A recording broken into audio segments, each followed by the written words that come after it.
Cerna. Dan juga bahasa kita sendiri kan, bahasa ibu. Dan kalau ada yang traktir nontonnya 2 kali, 3 kali. Ya kalau aku sih nggak masalah nonton 2-3 kali film. Saya Indonesia yang nonton 2-3 kali dilihat aja sih kayaknya. Oh, berarti kalau aku dilihat cuma nonton sekali. Berarti kita beda penerimaan nih. Oke, kita akan kembali lagi cerita-cerita seputar teman-teman dari Movie Lovers dan film-film Indonesia maupun film Barat Ya, setelah setelah pesan-pesan berikut ini. Tetap di Yang Yang Kreatif, Yang Muda, Yang Menginspirasi. Menginspirasi. Tadi kan sudah bahas tentang film Barat sama film Indonesia, ini bahas tentang industri film gitu. Sekarang berapa bulan yang lalu kalau nggak salah distributor film kan yang hard copy-nya tuh tutup tuh. Jadi sekarang sudah beralih ke digital tuh. Komentarnya gimana sih? Lihat kan biasanya kan kita sering kalau nonton di bioskop sudah selesai atau ketinggalan tuh sering beli DVD-nya atau beli Blu-ray-nya gitu. Nah, kalau distributornya ini tutup gimana nih? Kalau waktu itu sih kita jadi pada nonton film Indonesia mau nggak mau. Kalau mau nggak mau sih. Maksudnya kok jadi nonton film Indonesia? Kalau distributor tutup kan maksudnya. Distributor hard copy, kaset. distributor DVD. Bentuk piringan. Ya. Iya nggak beli jadinya kan. Oh jadinya nggak beli. Ya dong kalau nggak beli dong. Enggak kan jadinya. Nyebut merek nggak apa kali ya. Dulu kan kalau kita distributor utama tuh kayak Distara gitu kan yang jual DVD sama Blu-ray. Nah sekarang kan dia sudah menutup gerai-gerainya tuh kan, banyak ditutup. Di Balikpapan juga sudah nggak ada lagi. Dulu ada 2 gerai di sini. Nah kalau pecinta film ngedapetin DVD-nya nih karena sudah beralih ke digital gimana? Apakah memang sudah nggak koleksi lagi DVD atau memang sudah koleksi digital aja? Sudah nggak koleksi DVD, jadi kita yang Netflix tadi itu aja sih streaming film terbaru.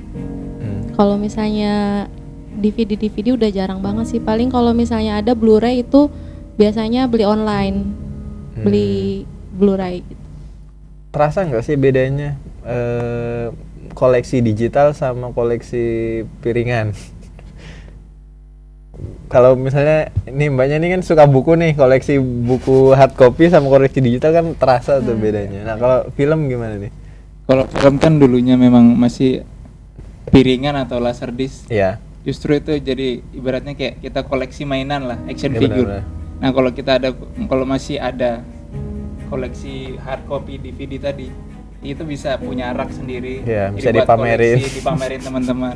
Nah kalau digital nggak bisa. Masa pamerin di dalam Pamerin library.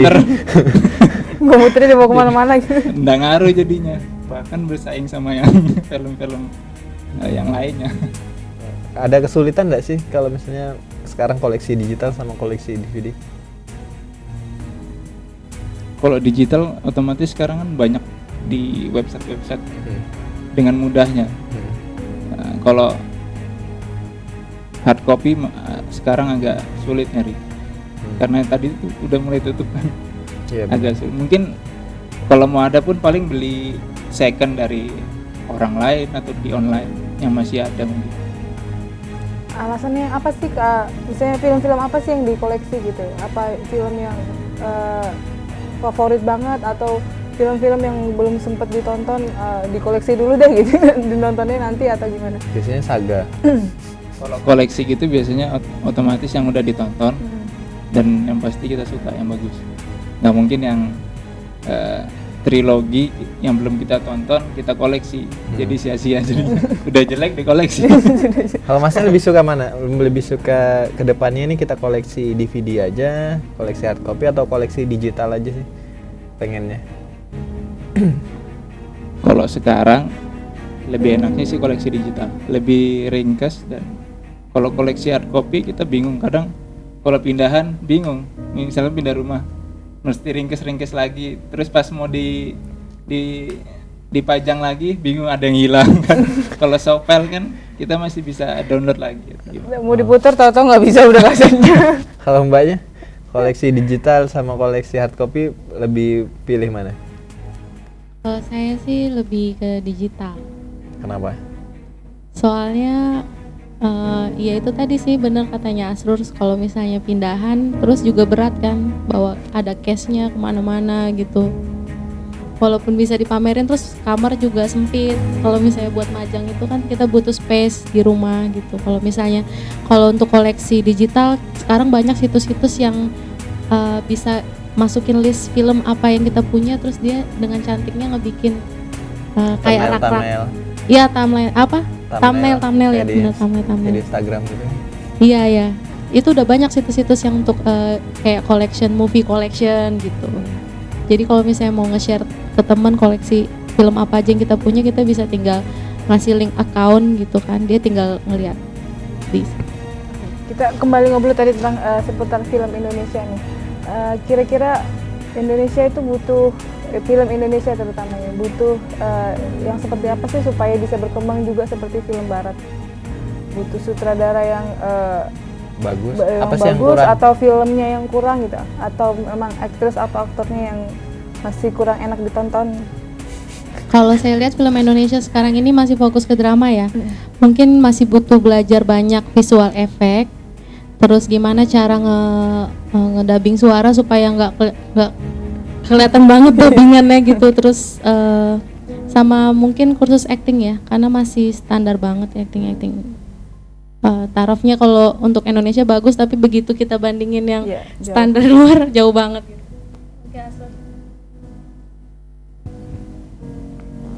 Kalau saya ngeliatnya apa tadi pertanyaan? Apa yang kurang Iya. Kurang dari film Indonesia. Mungkin dari apa ya, lembaga sensornya mungkin. Jadi kurang memberikan kebebasan buat para sinias-sinias Indonesia buat menuangkan ide-ide mereka yang mungkin artistik atau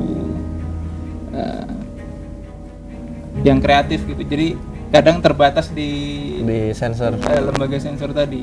Oh. Mungkinnya nggak harus disensor, tapi sensornya tuh banyak banget sampai bisa menghilangkan apa alur ceritanya tadi. Kadang seperti itu yang menghambat. Nah, kalau Animator Indonesia kurang, animator. Iya sih, Indonesia kurang kalau sama Malaysia. nah bahas sensor kan yang baru-barunya kemarin pas apa ya, film Deadpool kalau nggak salah yang sempat heboh, yang ibu-ibu bawa anaknya nonton Deadpool itu. Nah sebenarnya itu kan sudah ada sensor sendiri ya di bioskop dan lain sebagainya. Tapi kalau masyarakat Indonesianya juga masih acuh tak acuh gitu sama sensornya, sudah tahu itu ratingnya dewasa, masih aja bawa anak. Pas saya nonton The Raid aja itu ada tuh anak kecil dibawa nonton. Nah itu gimana tuh? Ya, kurangnya kesadaran masyarakat, masyarakat. sih sebenarnya. Kadang orang tuanya yang egois. Pengen nonton tapi anak nggak bisa ditinggal kan, akhirnya dibawa. Karena udah ada itu untuk berapa 17 tahun ke atas gitu, tapi Iya. anaknya yang masih Tapi dibawa anaknya gitu. masih- Apalagi yang udah paham tentang gambar, udah jelas banget gitu ya tentang visual, itu kadang dibawa.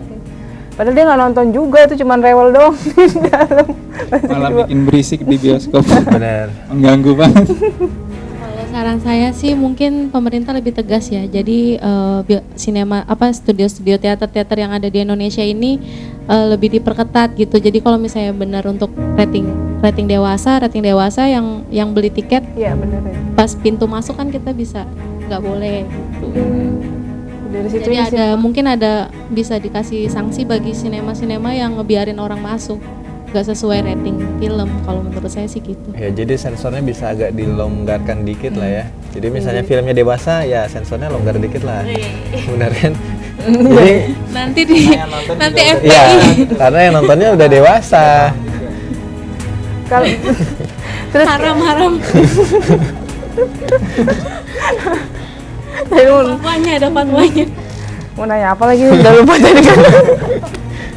Iya benar kan? Iya sih, kalau memang dari pembelian tiket gitu ya. Kalau dari pembelian tiketnya mesti kalau memang film dewasa ya untuk dewasa aja yang kalau bisa Iya. nunjukin KTP ini yang mau Benar. nonton. Jadi lebih bisa sinias mudanya itu bisa lebih berkembang kalau supaya filmnya itu nggak sensornya itu nggak sampai menghilangkan alur cerita gitu. Oh iya, jadi kalau saya nonton film dewasa enggak masalah. Enggak masalah. Enggak disensor lagi. Oke, mungkin terakhir nih harapannya untuk film Indonesia harus seperti apa lagi? Sama penonton, ya penikmat-penikmat Ya, film penikmat Indonesia. film Indonesia. Pesan-pesannya apa sih biar film Indonesia ini lebih maju lagi gitu? Kalau dari segi cerita dan narasi kayaknya Indonesia udah nggak kalah sama luar negeri, tapi kalau dari segi visual sama grafis masih itu yang kayaknya harus ditingkatin lebih. Kalau buat penontonnya Buat penontonnya mungkin harus lebih sering ke bijak bioskop. lagi ya dalam Dalam memilih film. dalam memilih film dan menonton harus lebih bijak. Kalau saya berharap sih film Indonesia lebih banyak, lebih variatif, terus alurnya lebih kompleks, jangan yang ya cheesy standar gitu-gitu, terus lebih mungkin lebih banyak ini sih.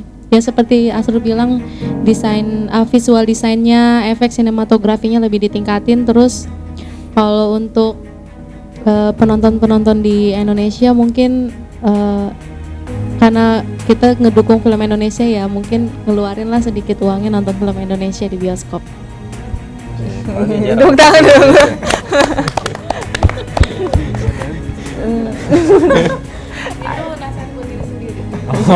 Nggak, mungkin ini apa tambahannya apa ya, industri itu juga jangan cuman bikin film yang laku doang gitu, jadi harus bikin film yang juga punya standar supaya bisa Iya. bersaing dengan negara lain. Yang agak idealis dikit. Iya. Oke, terima kasih buat teman-teman dari Movie Lovers udah ngobrol-ngobrol seputar film dan yang lain-lainnya tadi. Iya. Oke, minggu depan kita kembali lagi. di hari dan jam yang sama. Iya, masih dengan komunitas yang pastinya menginspirasi seluruh warga Kota Balikpapan. Tetap di Young Kreatif, Yang muda yang menginspirasi.